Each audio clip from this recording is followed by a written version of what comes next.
इस कार्यक्रम के पुण्यार्चक हैं श्री आजाद कुमार, श्रीमती रवि देवी जैन।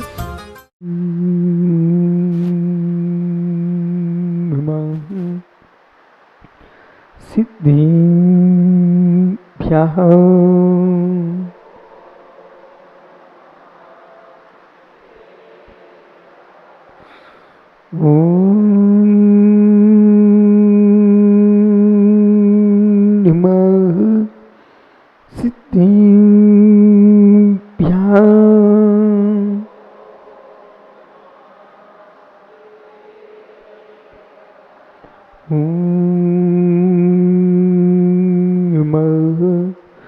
सिद्धिभ्यः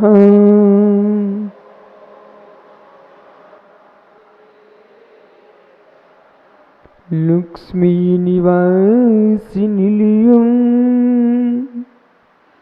विलीनिविलयं दायदीवीरम् आत्मानुशासिनं वक्षे मोक्षाय भूयानं नमो रिंतारं नमो सिद्धारं नमो आयरियाडं नमो सायाडं नमो लोय सौविसाहुडं। अनंत आनंद परम सिद्ध भवानी की, एक जड़वान शांतिनाथ स्वामी की, एक जड़वान महावीर स्वामी की, परम पूज्य आचार्य भगवान गुरुभद्र स्वामी की, परम पूज्य आचार्य गुरु विराग सागर मुनि महाराज की, अहिंसामय विश्व धर्म की बोलो। परम पूज्य अध्यात्म योगी धरती के देवता आचार्य भगवान विश्वनाथ सागर जी गुरुदेव की, आचार्य संघ की नमोस्तु शासन, नमोस्तु शासन। अंतिम तीर्थ और दमाइन स्वामी के शासन में हम सही रहते हैं।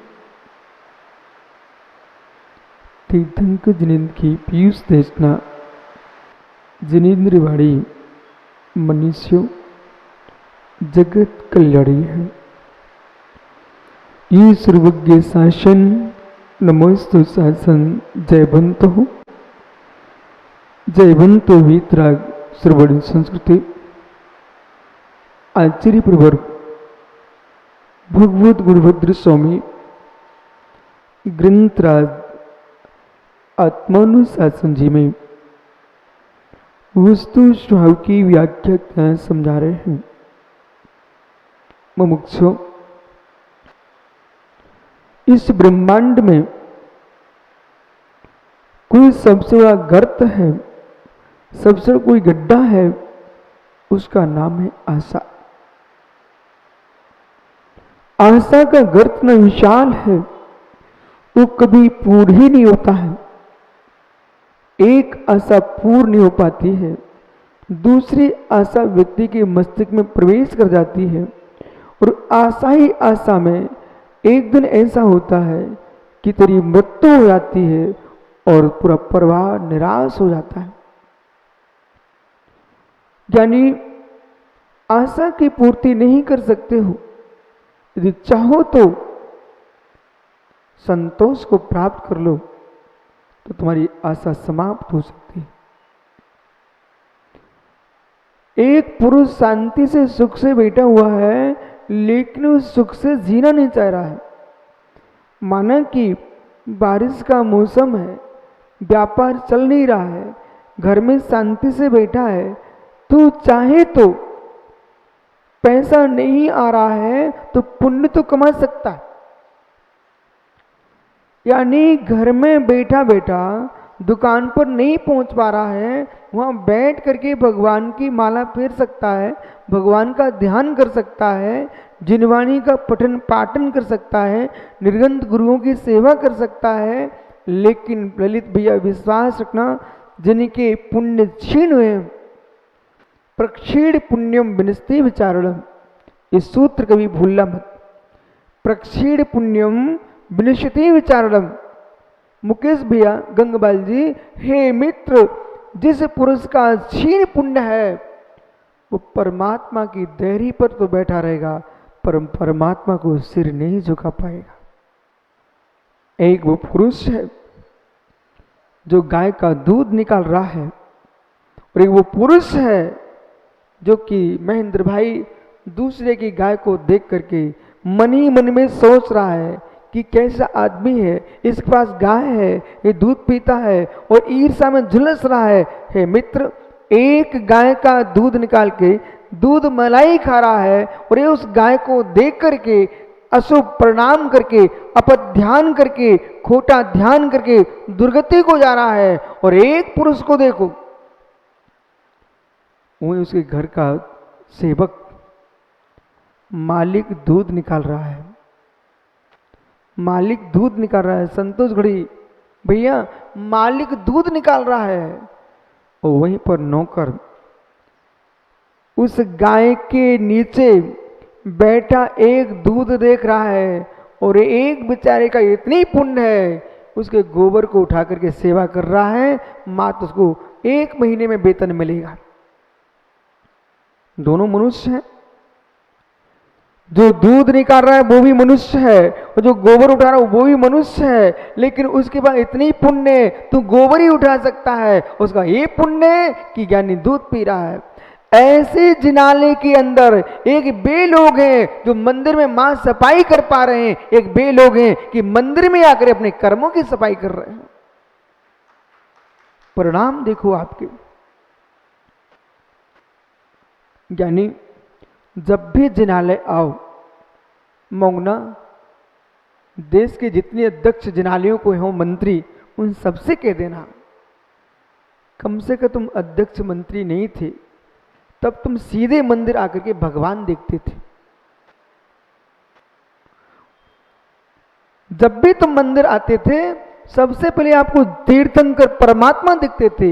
एक कहां का उपद्रव तुमने ग्रहण कर लिया कि अध्यक्ष मंत्री बनते ही अब बेचारा भगवान को बाद में देखता है, मंदिर की सीढ़ी की सफाई कचरा देखता है।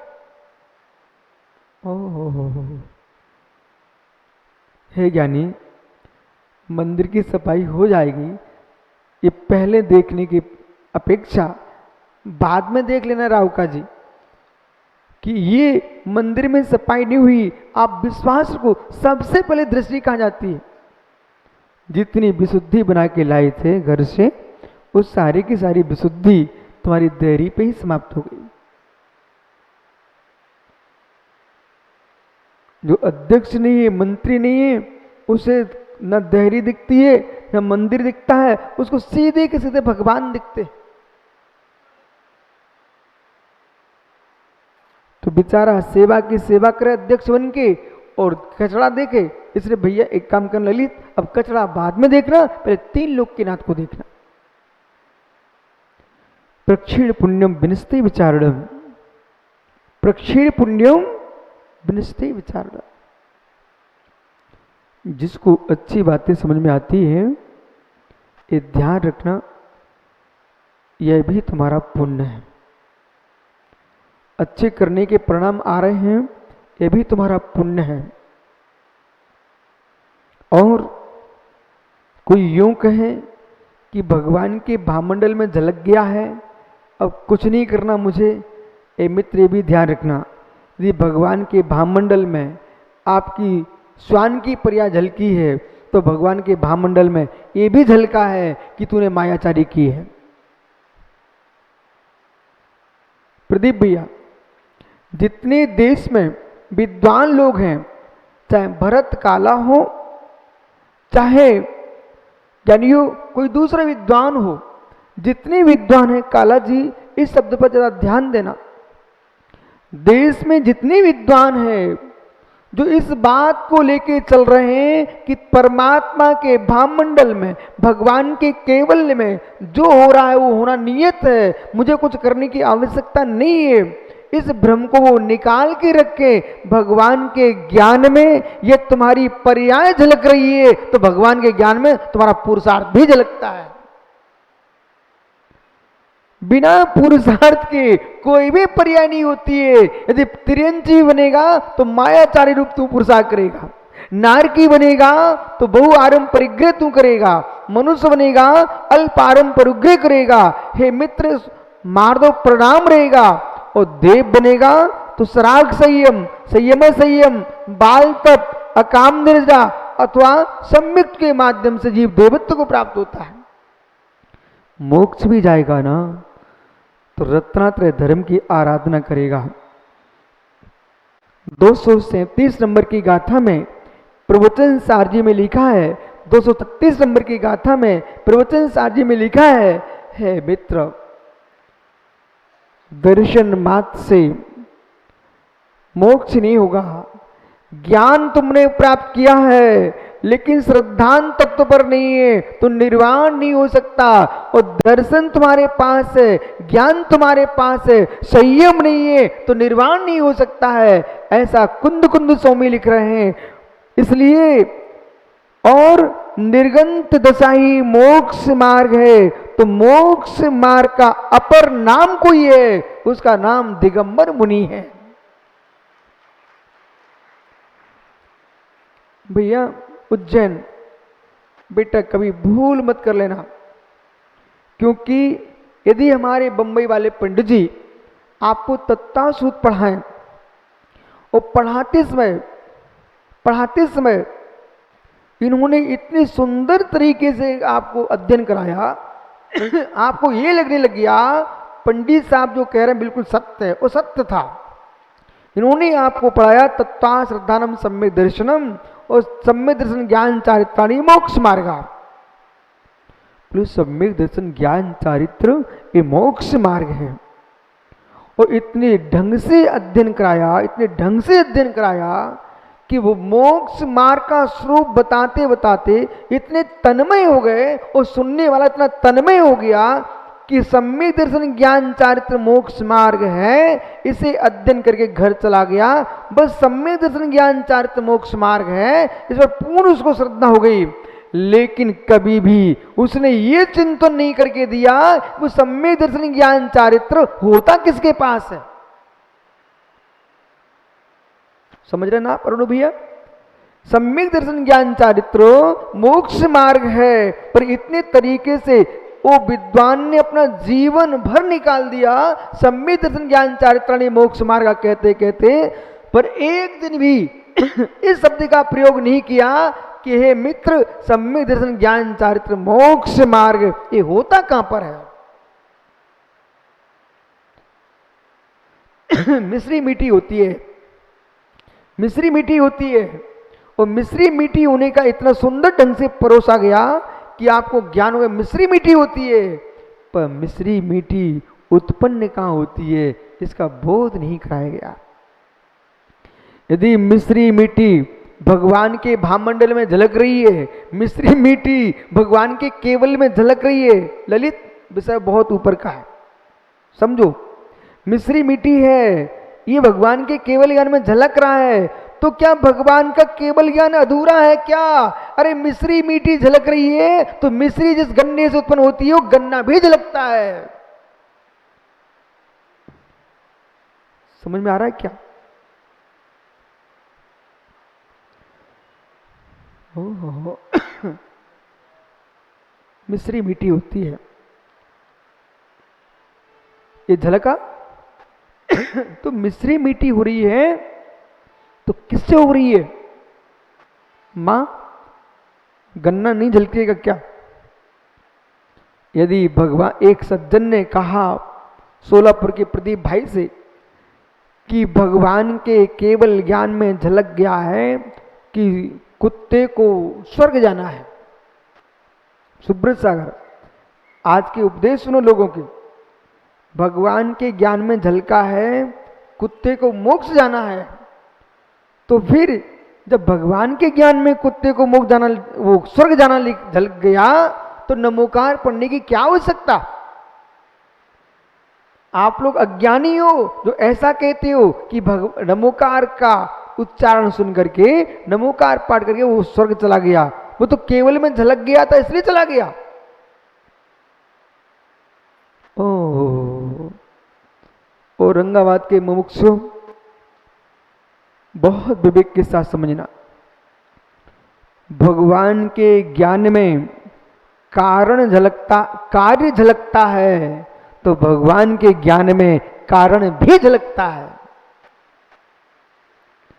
किसी विद्वान के, मनीषी के अधूरे उपदेश सुनकर के विपरीत श्रद्धान मत कर लेना।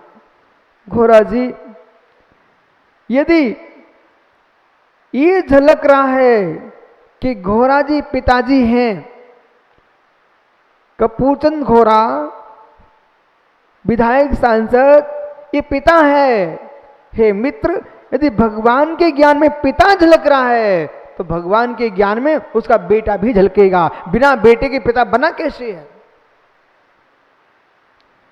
यदि भगवान के ज्ञान में झलक गया है कि रावण को नरक जाना है इसलिए नरक गया है, तो भगवान के ज्ञान में यह भी झलकना चाहिए था कि रावण ने सीता का हरण किया है, बहु आरंभ परिग्रह किया है, संकलेश प्रणाम किए, ये भी झलकना चाहिए। समझ में आ रहा आप लोगों को? इसलिए प्रदीप भैया जो स्वान देव बना है वह भगवान के ज्ञान में झलकने के कारण नहीं बना।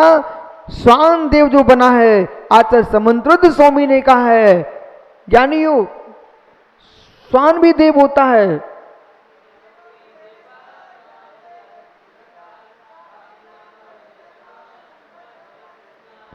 स्वापी देवोपि देव स्वात्, स्वान भी देव हो जाता है और देव भी स्वान हो जाता है। बोले कैसे? धर्म के प्रभाव से स्वान भी देव हो जाता है और पाप के प्रभाव से देव भी स्वान हो जाता है। इस अहंकार में मत डूबना कि मैं तो मनुष्य मनुष्य ही रहूंगा।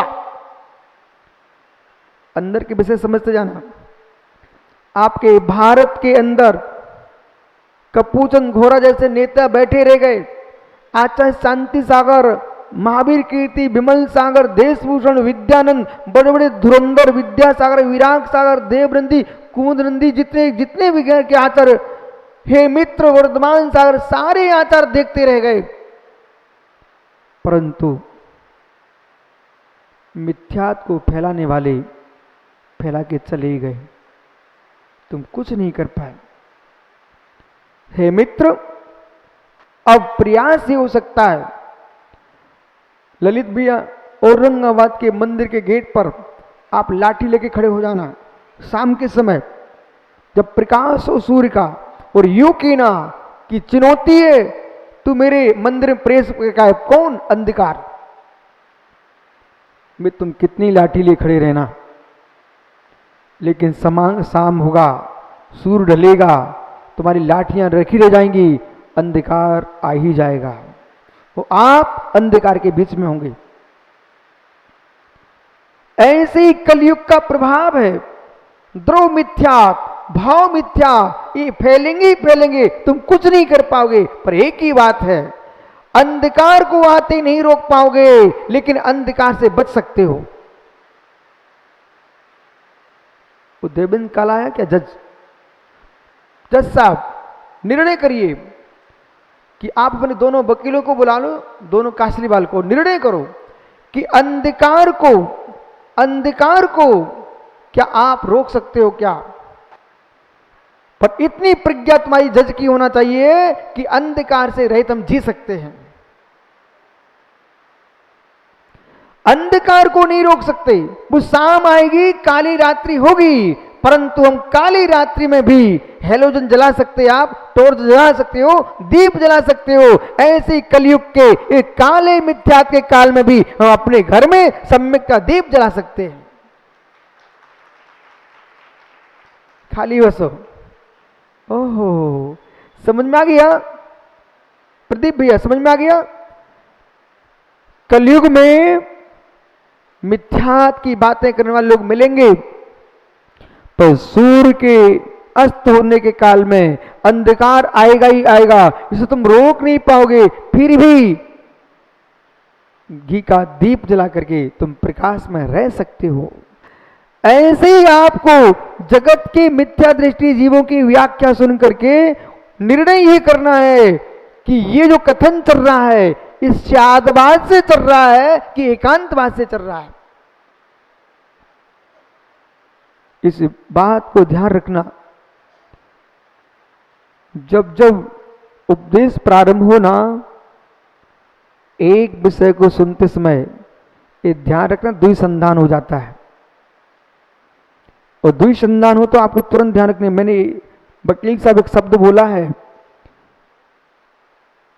कि ये जैन दर्शन है, ऐसा शब्द बोलूं तो लोगों को लगता है कि जैनियों की बातें हैं। अब मैं यूं कह रहा हूं, ये सत्यार्थ बात है, भूतार्थ बात है, समीचीन बात है, यथार्थ बात है। कोई इस बात को मान के ना बैठ जाए। वर्तमान एक बहुत बड़ा तूफान है और आप लोग अंदर अंदर समझ जाना क्या बोल रहे विशुद्ध सागर, कि जो यूं कह रहा है कि कपूर चंद जी घोड़ा जी ने निर्णय कर लिया मोंगना कि मैं तो मनुष्य ही बनूंगा। हे मित्र, आप मनुष्य ही बनोगे ये तुम कह सकते हो, एक कह सकते हो। हाथी के तो मैं हाथी ही बनूंगा, देव के तो मैं देव ही बनूंगा, नारकी के तो मैं नारकी बनूंगा, ऐसा कहने वाले दर्शन भारत में उत्पन्न हो चुके हैं। मनुष्य मनुष्य ही बनेगा, देव देव ही बनेगा, नारकी नारकी बनेगा, पशु पशु ही बनेगा। यदि ऐसा नियत हो गया तो पुरुषार्थ तुम्हारा कहां जाएगा? फिर दुनिया के धर्म करने की क्या आवश्यकता? आपको शिविर उद्यान लगाने की क्या आवश्यकता? क्योंकि आपका तो नियत है, आपको तो मनुष्य बने ही जाना है। पांड्या जी, इस भ्रम में मत बैठे रहना कि मैं पुनः पांड्या बन जाऊंगा। फिर समंतवत जैसा आचार कहता है, हे मित्र सुन, स्वापी देवा स्वा, स्वापी देवा स्वा, देवापि स्वा। स्वान भी देव हो जाता है, स्वान भी देव हो जाता है और देव भी स्वान हो जाता है। यहां रुक जाना है। स्वान भी देव होते देखा गया है और देव भी स्वान होते देखा गया है। ये सिद्धांत जो है ना, श्री धवल जय धवल महाबंध और दर्शन शास्त्र, इन सारे ग्रंथों का आंदोलन करके, और ये मोबाइल युग में, टीवी युग में, हे मित्र, विद्वान कोई बन पाए ना बन पाए, पर व्याख्याता पहले बन के टीवी पे आ जाता है। विद्वान कोई बन पाए ना बन पाए, सबसे पहले यूट्यूब पे उसको आना है। हे मित्र, अधि कचरे ज्ञानियों, जब तक तुम्हें तत्व का निर्णय न हो जाए तब तक अपने ज्ञान को अपने भीतर रखो। बाहर निकालने के पहले कुंभकार से मिलो। बाहर निकालने के पहले सुनील घोरा कुंभकार से मिलो। पवन भाई, कुंभकार पपौरा जी से मैंने बिहार किया, पपौरा जी क्षेत्र से, और एक बगल में छोटा सा गांव है, वहां बहुत सुंदर मंदिर है, और उस मंदिर के दर्शन करने गए। रास्ते में कुंभकार घड़े बना रहा था, पर घड़े बना रहा था, पूरा संघ था और उसकी पत्नी सहयोग कर रही थी, पर एक भी घट को वो बेच नहीं रहा था, बना बना के रख रहा था, बना बना के रख रहा था। पर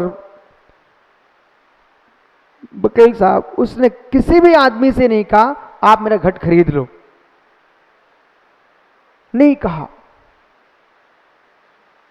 क्यों? उसको मालूम था अब मेरे घट कच्चे हैं। उसको मालूम था मेरे घट कच्चे हैं, इन घटों को कौन खरीदेगा? वो खरीद ही ले जाएगा तो पानी भरते ही गहल जाएंगे, पुनः कभी मेरी दुकान नहीं चलेगी। कच्चे घड़े पॉलिश करके मुकेश भाई यदि काशीपाल जी बेच भी दें, पर इनकी दुकान एक दिन ही चलेगी, फिर कभी नहीं चलेगी। विषय समझ में आ रहा है क्या? उस कुंभकार ने सारे घड़े रख लिए बाजार में भेजने के पूर्व उसने धूप में सुखाए थे। बाजार में भेजने के पूर्व उस कुंभकार ने उन घड़ों को अग्नि में झोंका था, पकाए थे। बाजार में भेजने के पहले, पकने के बाद फिर उसने उस पर पॉलिश की थी। हे मित्र, वो बजा के देखा था, कोई कंकड़ तो नहीं बचा है। उन घड़ों को उसने फिर बाजार में बेचा था। फिर यानी एक मिट्टी का घट, वो भी 100-200 रुपए का बेचना प्रारंभ हो चुका था।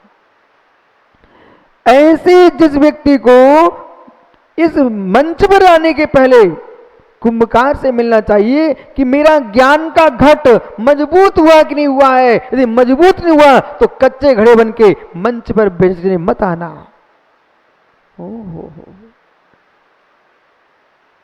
जिसको ये मालूम नहीं है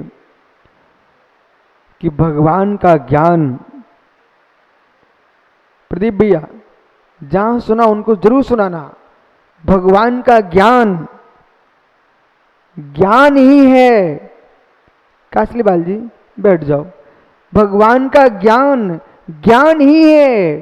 भगवान का ज्ञान भगवान का ही है। भगवान भगवान को ही जानते हैं। भगवान भगवान को ही देखते हैं। निश्चय निश्चय परमात्मा यानी पर का ज्ञाता भी नहीं है, वो तो निज का ही ज्ञाता है, निज ही ज्ञेय है, निज ही ज्ञप्ति क्रिया निज में चल रही है। ये निश्चय नैसी है, व्यवहार नैसी, सर्वज्ञ संपूर्ण विश्व के चराचर दो गुण पर्यायों को जानन हारा है। ज्ञानी ज्ञानी आप लोग बिल्कुल नहीं घबराना। कठिन कह करके ललित भैया एक बहुत अच्छी बात है। जब आपका जन्म हुआ था, ईमानदारी से बताना, आपको मालूम तो मां से पूछ के आना। जब आपका जन्म हुआ था उस दिन तूने बादाम का सीरा खाया था क्या? क्या बुरा भैया? वो रंगावती समाज का अध्यक्ष है, वो उधर नागपुर प्रांतीय खंडेलवाल जैन समाज के महामंत्री बैठे हुए हैं, गंगवाल जी। मेरे मित्र, आपसे मेरा पूछना है, और आपको न समझ में आ रहा हो तो देश का नेता एक और बैठे हुए तुम्हारे बगल में, घोरा जी, इनसे पूछ लेना कि मेरे जब ललित पाटनी का जन्म हुआ था उसी दिन उसकी मां ने बादाम का हलवा खिलाया था। हैं? बोल मित्र, बोल, कुछ तो बोल। नहीं खिलाया था ना भैया? तो आपको मालूम है उस दिन मां ने अपना आंचल पिलाया अथवा गाय का दूध पिलाया, भैंस का भी नहीं। उनको मालूम था कि भैंस का दूध पचाने की इस बच्चे में भी ताकत नहीं है, वो गाय के दूध में पानी मिला के पिलाया था। तो क्या मित्र, जन्म के समय जो मां के आंचल का दूध था उसको पीने के बाद वही मां आपको गाय का दूध पिलाने लग गई थी। हे मित्र, वो मां को मालूम था कि मेरा बच्चा ऐसा अभी कमजोर है, तो क्या आज भी मां अपना ही आंचल का दूध पिलाए और गाय का पानी का दूध पिलाए, वो आपको भोजन ना कराए, ये ठीक है ना? मित्र ध्यान देना, यदि आपकी मां प्रथम दिन आपके मुख में बादाम का हलवा रख देती तो बेटा आज यहां खड़ा ना मिलता। और आज ये तेरी मां गाय का दूध मात्र पानी डाल के पिलाए और बादाम का हलवा ना खिलाए, रोटी खा ना दे, तो मित्र तुम आज यहां खड़े नहीं मिलोगे। एक मां को मालूम होता है कि मेरे शिशु की योग्यता इतनी थी, इसलिए वो गाय के दूध में भी पानी मिला के पिला रही थी। पर आज बेटा बड़ा हो गया है, अब गाय के दूध में पानी मिला के नहीं पिलाएगी, अब गाय के दूध की रबड़ी बना के खिलाएगी, क्योंकि पाचन शक्ति बढ़ गई है। तो अन्न प्रासादन क्रिया मां होती कि नहीं? वो शिशु के लिए अन्न प्रासादन क्रिया होती है। अड़ोस पड़ोस के लोग बैठ करके अब उस बेटे के लिए मंगलाचरण के साथ मुख में अनाज देते हैं, बोले बालक योग्य हो गया है, अन्न खाने लग गया है। ऐसे मेरा प्रश्न है, जो जो जिनवाणी परोसने वाले आचार्य भगवंत हैं, मुनि भगवंत हैं, उपाध्याय भगवंत हैं, विद्वान लोग हैं, इनसे कहो जब मैं बालक था तब दूध में पानी मिला के पिलाया गया था, अब मैं बच्चा नहीं बचा हूं, वही तुम पिलाते रहोगे तो कुपोषण के शिकार हो जाएंगे हम। हो ही रहा है कि सुब्रत सागर तुम लड्डू मलाई खा रहे हो और उनसे श्रावकों से कहते हो नहीं दूध में पानी डाल के पियो, दूध में पानी डाल के पियो, बेचारों तुमने दुबला पतला कुपोषण करा दिया। ऐसे हे मुनिराज, हे आचार्य गणों, तुम श्रावकों को कब तक दूध में पानी डाल के पिलाते रहोगे? योग्य हो गए, अब तत्व भी सिखाना प्रारंभ करो। बहुत कथा सुना डाली है, कथाओं के साथ साथ सिद्धांत भी सुनाओ। आप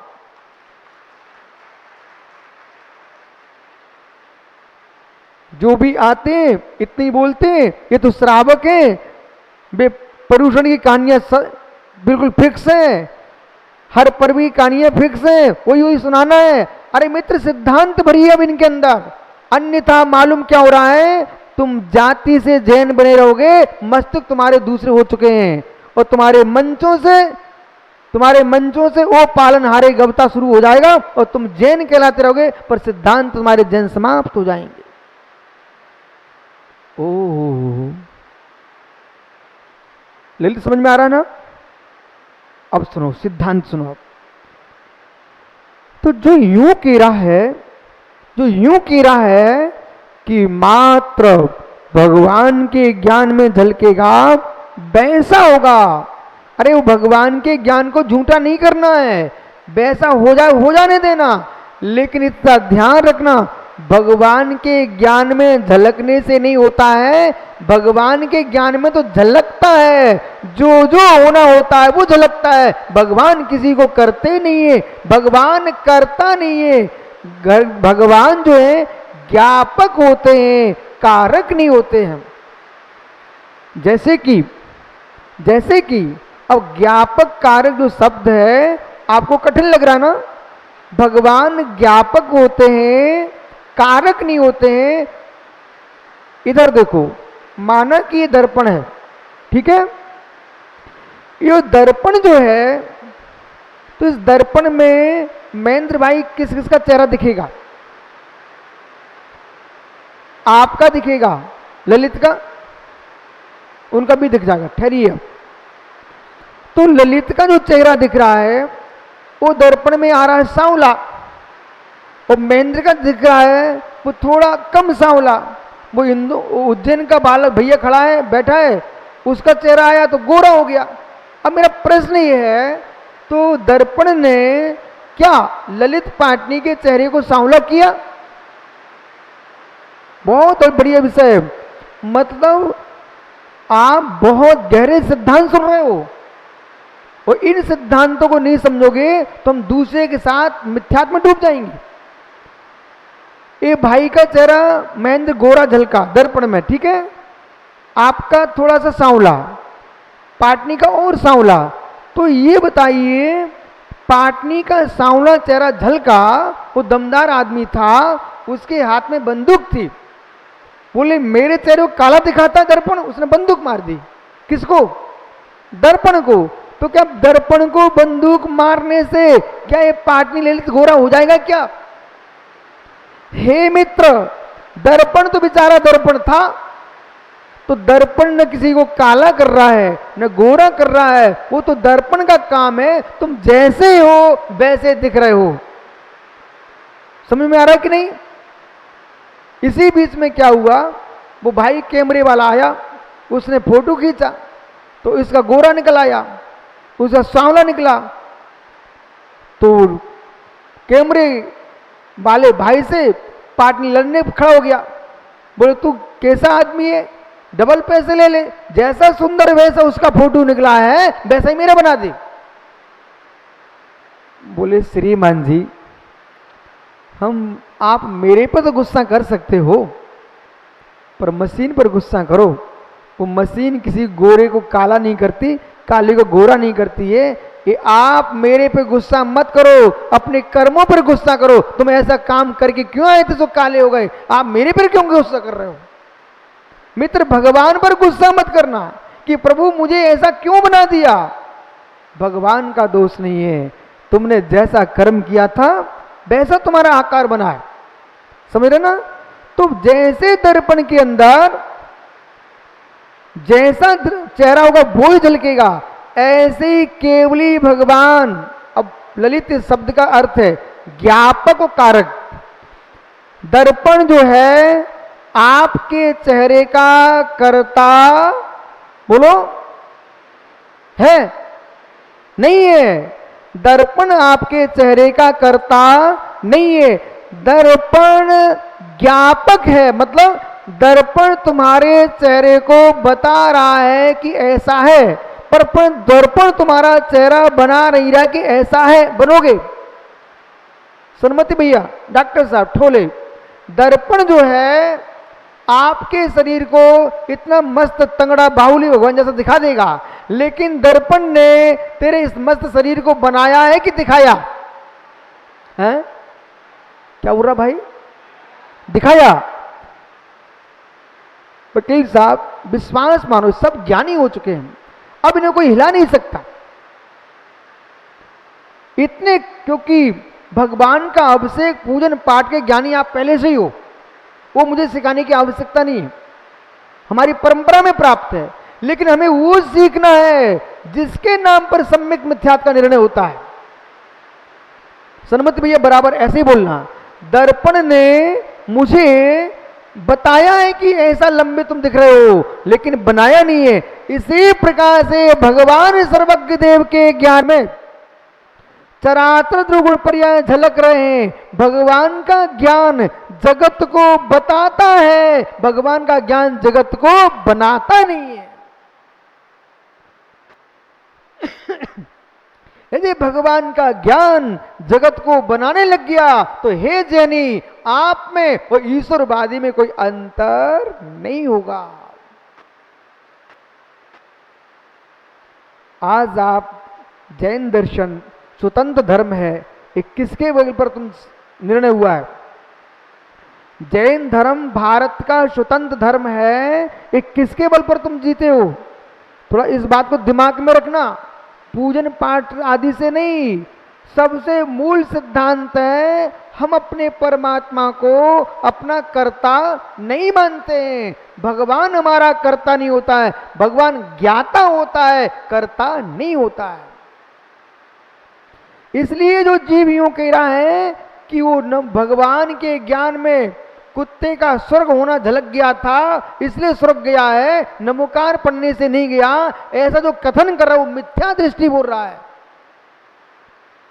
भगवान के ज्ञान में झलकने से वो स्वान देव नहीं हुआ है, भगवान के ज्ञान में ये भी झलक चुका था। इस स्वान के जीव ने परिणाम विशुद्ध किए, धर्म ध्यान में लीन हुआ है, धर्म ध्यान उस उपयोग के फल से स्वर्ग गया है। तो कार्य दिख रहा है, कारण भी दिखेगा। आप दोनों बैठ जाओ भैया, सन्मति डॉक्टर खड़े रहना। मित्र, जो जो तुम्हारे औषधालय में, आपके हॉस्पिटल में रोगी आते हैं, तो उस रोगी के नाड़ी को देख करके वो नाड़ी देखते हो कि और कुछ देखते हो?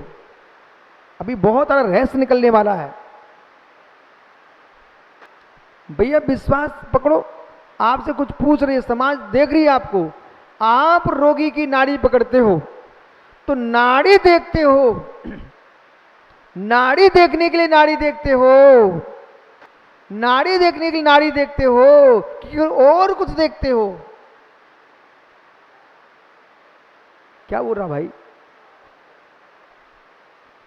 महावीर भैया क्या बोल रहे हैं तुम्हारे भतीजा?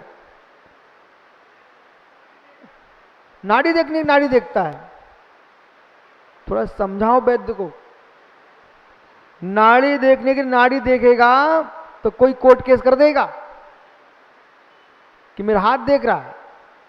नाड़ी देखने के लिए नाड़ी नहीं देखी जाती है, नाड़ी पर हाथ रख करके धनुष वैद्य के ज्ञान को कि हाथ उसके अंगुलियां ऊपर शरीर पर हैं, नाड़ी पर हैं, और देख रहा है बात पित्त कब, बात पित्त कब, हंस चल रहा है कि मंडूक चल रहा है, कौन सी नाड़ी बह रही है, हंस गति है कि मित्र मेढक की गति है, कौन सी गति में नाड़ी चल रही है मालूम? पर डॉक्टर साहब नाड़ी देखने के लिए वैद्य नाड़ी नहीं देखता है, नाड़ी की गति देख करके अंदर के रोग को देखने के लिए डॉक्टर नाड़ी देखता है। बराबर है मित्र, एक वैद्य इतना ज्ञानी होता है, एक वैद्य इतना ज्ञानी होता है, दूसरे के बीमारी को देख करके बीमारी ही नहीं देखता और भी कुछ देखता है। सच्चा वैद्य होगा। ललित, एक वैद्य था छतरपुर में, और छतरपुर में वैद्य था, उसने एक आदमी को देखा, वो मंदिर में नेमिना जिनालय से पूजा करके बाहर निकला और वो वैद्य को रास्ते में टकरा गया। बोले भाई तू 1 घंटे बाद मरने वाला है। बोले कैसी बातें करते हो, मैं भी पूजा करके आया हूं, तुम कह रहे मरने वाले हो। बोले तो अभी मेरी बात मानो, घर जल्दी पहुंच जाओ, अन्यथा यहीं बैठ जाओ। बोले क्या मतलब? बोले समय नहीं है, लेन देन की बात करें तो वो कर लो, नहीं भगवान का भजन करें तो वो कर लो, 1 घंटे में तुम जाने वाले हो। हुआ यही, हुआ यही। 1 घंटे के अंदर अंदर वो आदमी समाप्त हो गया, हो गया। खासी बातें करता रहा, वो चला गया। बोले वैद्य ने कैसे जाना? उसके माथे पर भगवान की पूजा करके आया, तिलक लगा हुआ था, और पूजा किए उसको 2 घंटे हो चुके थे, और तब भी माथे का तिलक सूखा नहीं था। ऋषि कहता है कि ये माथे का तिलक अभी तक नहीं सूखा, इसकी शरीर की गर्मी नष्ट हो चुकी है, 1 घंटे की आयु बची थी वो खत्म हो गई। इसलिए श्रावकों को अपने माथे पर तिलक लगाते रहना चाहिए। सूखता रहे तो सुख से रहना, और सूखे ना तो समझ लेना अंतिम दिन है, भगवान की भक्ति करना। और साधुओं को अपनी नाक देखते रहना चाहिए। जब तक आंख से नाक दिखेगी तब तक तुम्हारा जीवन है, और नाक से आंख दिखना बंद हो गया, बस समाधि का समय आ गया। अब सन्मति भैया, जब आपने रोगी की नाड़ी पकड़ी तो नाड़ी में क्या क्या देखा?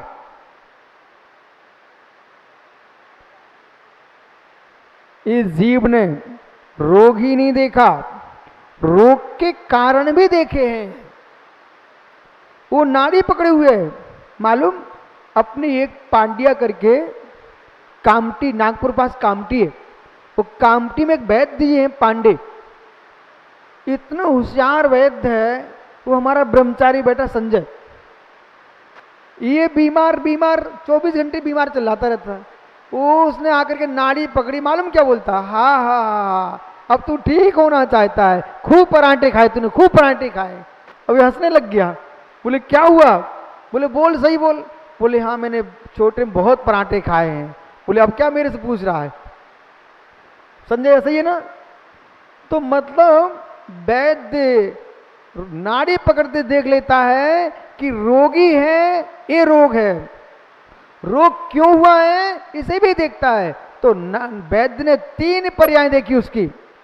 सामने बीमार है वो दिख रहा है, बीमार कौन सी बीमारी है उसे भी देख रहा है, और बीमारी किस कारण से हुई है ये भी देख रहा है। और थोड़ी देर बाद वह आयुर्वेद शास्त्र में प्रवेश कर गया, बीमारी कैसे ठीक होगी ये भी देख रहा है।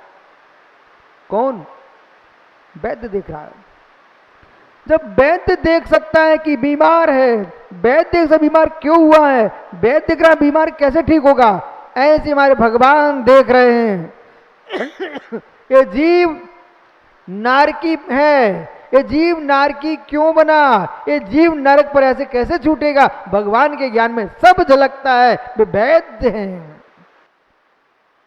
पता होना चाहिए, और ये मालूम नहीं होगा ना, आप जिनवाणी की अधूरी व्याख्या करके पता नहीं कितने जीवों को वीतराग धर्म से दूर कर दोगे और महामंत्र की आराधना से वंचित कर दोगे। ये सत्य है। असद्भुत व्यवहार से, नमोकार के प्रभाव से वो जीव देव बना, परंतु सद्भुत व्यवहार से देखोगे अपने सुपर्ण उपयोग से वो देव बना। नई विवक्षा से व्याख्या करिए, नई विवक्षा से व्याख्या कीजिए। कभी कभी ये भी सत्य है, आपको हम धीरे धीरे धीरे, जैसे ललित पाटनी की माँ ने अन्य प्रासादन क्रिया में उसको खीर खिलाई और खीर खिलाने का धीरे धीरे रोटी खिलाना प्रारंभ किया, आज सब कुछ खा लेता है। ऐसे ही आपको मैं धीरे धीरे धीरे, पहले दिन कथा सुनाई थी, फिर थोड़ा और सिखाया और सिखाया, अब मैं समझ चुका हूँ, अब ये लोग बड़े हो चुके हैं, अब तुम सिद्धांतों को समझते हो। और यदि आपको हम वो प्रारंभ की बातें बताते रहेंगे तो मित्र विश्वास रखना, फिर वर्धमान जैसे पांड्या लोग खड़े हो जाएंगे, कहेंगे भाई तुम लोग कुछ जानते नहीं, मात फूल पत्ती चढ़ाना जानते हो, हमसे ज्ञान सीखो। हे मित्र, उनको ये बताना चाहिए हम भगवान को पूजा करना भी जानते हैं तो जिनवाणी का स्वाध्याय करना भी जानते हैं। पांडे जी बराबर। जितने गहरे में आपको अनंत की भक्ति आती है उतने गहरे में आपको जिनवाणी भी आना चाहिए। और यदि ललित पाटनी जैसे लोग आज नियम कर लें कि महाराज जी 1000 काम छोड़ दूंगा पर 5 मिनट स्वाध्याय जरूर करूंगा, अरे मित्र तू तो देश का बहुत अच्छा आदमी है, ललित खड़ा तो हो जाए। इतनी सरल पुस्तक दिलाएंगे, इतनी सरल ग्रंथ दिलाएंगे, कुछ भी काम छूट जाए पर 24 घंटे में ललित 5 मिनट स्वाध्याय कर लेना, ग्रंथ पढ़ लेना, पक्का पक्का। 9 बार नमोकार पढ़ लो। ऐसा अध्यक्ष होना चाहिए, गुरु की बात मानता है। क्या महेंद्र ठोले नहीं मानेगा? वो तो ले ही गया ग्रंथ, बहुत बढ़िया। अब मुझे बड़ा आनंद आ गया। अब ये मात्र ये नहीं कहा कि मैं ललित हूं, अब ये कहेगा मैं ज्ञानी भी हूं। बैठो ललित, आनंद आ गया। अब तुम्हारे जीवन के जो उल्टे सीधे प्रश्न थे ना, उनका समाधान आप लोगों को करोगे। बोले नहीं ऐसा नहीं, ऐसा है। त्रियंचों की पूजा करना धर्म नहीं है, तीर्थंकरों की पूजा करना धर्म है। अब ये ललित समझाएगा। पवन अंगूठी कहां तुम्हारी? उसमें कछुआ है कि नहीं? अच्छा, कोई की अंगूठी में कछुआ नहीं है। मित्र सही सही बोलो, उतार के रख दिए, पहले तो पहले था। हाँ, एक दिन कछुआ पहने था। मैंने कहा हे ज्ञानी, तो तीर्थंकर का भगत वो त्रियंच को पूज रहा है, यदि तीर्थंकर पर श्रद्धा है तो मेरे मित्र विश्वास रखना, भगवान मुनिसुब्रतनाथ की पूजा करो, कछुआ की पूजा मत करो। वो चिन्ह है न कि तुम्हारा भगवान है। बराबर नहीं तो पारसनाथ की मुकुट सप्तमी, मोच सप्तमी कल आ रही है, उनका सांप चिन्ह है, तो भगवान को छोड़ करके सांप का अभिषेक करने चले जाओगे तुम नांग देवता को। भगवान महावीर स्वामी का सिंह चिन्ह है, तो तुम जंगलों में जाके शेर खोजोगे, उसकी पूजा करने जाओगे क्या? वो चिन्ह है, पूज्य चिन्ह नहीं है, पूजित भगवान है। ऐसा मुकेश भाई क्या हुआ? ऐसा जितने प्रकार का मिथ्यात है, सारे मिथ्यातों को बनाने वाला कोई है, उसका नाम आशा। जिसने जैसा बोल दिया, ये भी मैं भी उस बात को स्वीकार करता हूं। धैर्य, अंतरंग बल सभी के पास एक सा नहीं होता। अरुण भाई, पाटनी जी, जब आदमी परेशान होता है तो मालूम क्या बोलता है? भैया तुम्हारा सम्यक अपने घर रखो, मेरे से पूछो मेरे घर में क्या हो रहा है। ऐसा कहने वाले लोग मिलेंगे, परंतु मित्र विश्वास में फिर से कह रहा हूं, मिथ्यात की आराधना से तुम्हारा अच्छा नहीं होगा, अच्छा तुम्हारे पुण्य से ही होगा। वो पुण्य की वृद्धि जो है परमात्मा की भक्ति से होगी। परंतु मैं मित्र परमार्थ की व्याख्या करोगे तो एक दिन ऐसा आएगा जब अरुण भैया प्रयास करने पर भी सफलता नहीं मिल रही है, और पूरे आपकी भाषा में कहूं, आपकी भाषा में बोले महाराज अब तो पूरे शनि ग्रह लगी गया मेरे पास। मैंने क्या हुआ? बोले जहां हाथ डालूं कंगाल, जहां हाथ डालूं कंगाल। अरे मित्र बहुत अच्छा है, इतने कंगाल हो जाओ कि कपड़े भी उतर जाएं, तुम दिगंबर हो जाओगे। जब कंगाल हो ही रहे तो पूरे उतार दो। कैसा लगा? अच्छा लगा? तो बैठ जाओ।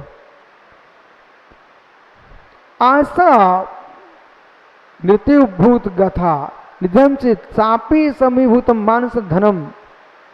इस आशा रूपी गड्ढे को कोई भर नहीं सका। यदि भर सकते हो मित्र तो एकमात्र स्वाभिमान से आशा के गड्ढे को भर सकते हो। 156 197 श्लोक में कह रहे हैं आचार्य गुरुभद्र स्वामी, हे जीव सापे से भूतम तो मानव धर्म धनम, मान धर्म धनम। मैं धन के पीछे कब तक पड़ा रहूंगा? अपनी स्वयं की संपत्ति आत्मगुण है, वही मेरा धन है। उस धन के आगे मेरा कोई धन नहीं होता है, क्योंकि एक गड्ढा इतना गहरा है, निधियों के द्वारा तो भरा नहीं जा सकता, संपत्ति के द्वारा बढ़ा नहीं जा सकता है, परंतु निधियों से पूर्ण नहीं होगा तो किससे होगा? तेरा स्वाभिमान धन से समान हो सकता है।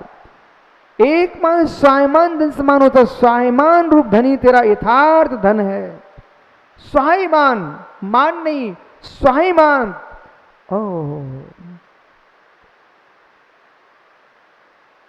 संजय भैया, इनसे भीख मांगो, उनसे भीख मांगो। मैं आदिनाथ के कुल का हूं, मैं महावीर के कुल का हूं। मालूम ललित भैया, दिगंबर जैन मुनि से आहार चर्या के समय आगम में आदेश किया है, हे महाराज आप आहार को जाते समय इन बातों का ध्यान रखना। कोई निमंत्रण दे तो जाना मत, कोई निमंत्रण तो जाना मत, आप भी ध्यान रखना, जाना मत। और श्रावक से कहा है कोई निमंत्रण ना दे तो जाना मत। यदि साधु निमंत्रण के द्वारा चला गया तो बेचारा साधु नहीं बचा, और श्रावक बिना निमंत्रण के चला गया तो मालूम, वैदिक पुराणों में एक कथा आती है, पार्वती के पिताजी ने यज्ञ किया, शंकर जी ने बहुत समझाया कि आप मत जाओ, वो पिताजी ने बुलाया नहीं है, फिर भी वो पार्वती कहती है वो पिताजी भूल गए होंगे लेकिन मुझे तो जाना है। बोले नहीं मानते तो जाओ, पर मैं तो यही कहता हूं कि बिना बुलाने नहीं जाना चाहिए, भले पिताजी के यहाँ यज्ञ चल रहा हो। लेकिन वो पार्वती जी मानी नहीं, वो चली गई। भागवत गीता में लिखा है ऐसा। जब चली गई तो भैया दुनिया का मोह बंद हो जाए, माताओं का मोह बंद करना हो। सग्गी बहनें खड़ी थी वहीं पर जहां पर कढ़ाई चढ़ी हुई थी, जोनार बढ़ रही थी, और मालूम जैसी पार्वती जी पहुंची, मालूम वे बहनें कहने लगी, अरे भैया दीदी आ गई, इनको तो बुला ही नहीं था। इतना पार्वती को गुस्सा आया, उसी कढ़ाई में कूद गई। मित्र, परिणाम क्या निकला? उनके जो कथा लिखी है उसको मैं बता रहा हूं। परिणाम क्या निकला? शंकर जी को गुस्सा आया, उन्हें अपने ससुर का गला निकाल दिया। बाद में लोगों ने कहा कि भाई ऐसा मत करो, तो बोले ठीक है, बोले बकरे का गला लगा दिया, ऐसा वहां लिखा हुआ। तो अब जो भी जाता ना व्यक्ति तो शंकर जी के मंदिर में वो ऐसे करता है, आवाज निकालता है। बोले शंकर जी खुश होते हैं, बोले अब देख ले तेरा बकरे का गला लग गया तेरा। विषय समझना, हे मित्र, यदि श्रावक ग्रस्त है, मुकेश सूखी सामग्री कहीं मिल जाए, पानी लेके पी के बैठ जाना, पर जिसके घर में विशेष कार्यक्रम हो उस दिन तो बिना बुलाए बिल्कुल नहीं जाना, ससुराल भी नहीं जाना, भाई के घर भी नहीं जाना, हाँ सहज चले जाना। परंतु श्रावक जो है बिना बुलाए जाता नहीं, और साधु बुलाए जाने पर जाता नहीं। साथ में उनको एक नियम दे दिया है, आप आहार को जाओगे तो मौन लेके जाओगे। जाते समय ही मौन और करते समय ही मौन। बोले क्यों? ये दिगंबर मुद्रा आपके पिताजी की नहीं है, ना आपकी है, ये तीर्थंकर भगवान की है। मालूम, यदि आपके अंदर कोई खाने की इच्छा हो गई और तुम बोल पड़े तो सारे के सारे जगत में ये तीर्थंकर की मुद्रा की हंसी हो जाएगी। ए मुनि महाराज मांग रहे मांग रहे मांग रहे, इसलिए हे महाराज मौन से जाओ। तुम्हारे अंदर कितनी इच्छा भरी हुई, मौन रहो, कम से कम भगवान की मुद्रा की हंसी तो नहीं होगी। और ललित, जब तुम महाराज बनोगे ना, ये मत सीख लेना दूध चाहिए तो ऐसे ऐसे कर दिया, नमक चाहिए तो ऐसे ऐसे कर दिया, तुप तुप तुप, ऐसे नहीं करने का। बिल्कुल शांत खड़े रहना, मांगना नहीं, मांगना नहीं, जिन भेष की अभिलना हो जाएगी। इसलिए यहां लिख रहा है आशा जो है ना स्वाभिमान से जीती जा सकती है। बोले मैं भिखारी नहीं हूं, मैं कंगाल नहीं हूं, मैं तीर्थंकर की मुद्रा में हूं, मैं किसी से मांगूंगा नहीं। और ज्ञानी इच्छाओं को दबा दोगे तो अपने आप आशा दूर हो जाएगी, आशा का गड्ढा भर जाएगा। आशा निगम गलता कृतज्ञ उत्सरोपी तत्रापि सद्भि समीकृता। हे ज्ञानी, तीनों लोगों के नीचे करने वाली आशा रूपी खान अथाह है, तीनों लोगों को नीचे करने वाली है, परंतु फिर भी आश्चर्य है, इस आशा रूपी गड्ढे को, खान को धनाकों का उत्तरोत्तर प्रणता करके सज्जन पुरुषों ने उसको समान कर दिया। बस आपका समय हो गया इसको, इस विषय को समझना। कोई खदान से हीरे निकालो, मोती निकालो, पवन तो गड्ढे हो जाते हैं, देखा। परंतु साधु पुरुष निकालने के बाद भी समतल करना जानते हैं। ये कितना गहरा विषय है।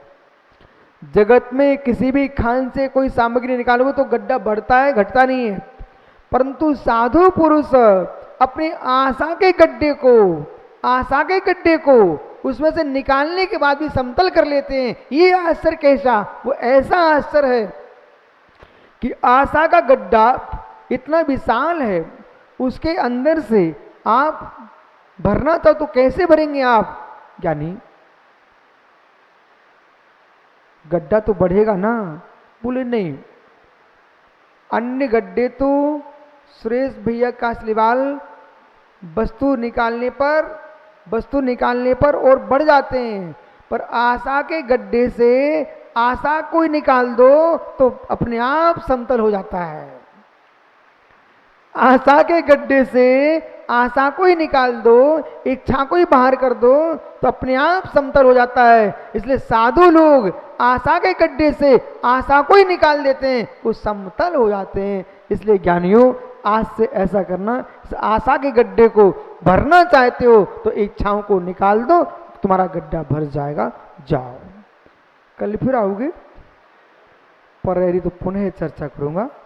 आत्मा स्वभावम परिभाव भिन्नम, आत्मा स्वभावम परिभाव भिन्नम। आत्मा का स्वभाव परिवर्तन भिन्न। महावीर स्वामी की। इस कार्यक्रम के पुण्यार्चक थे श्री आजाद कुमार, श्रीमती रवि देवी जैन।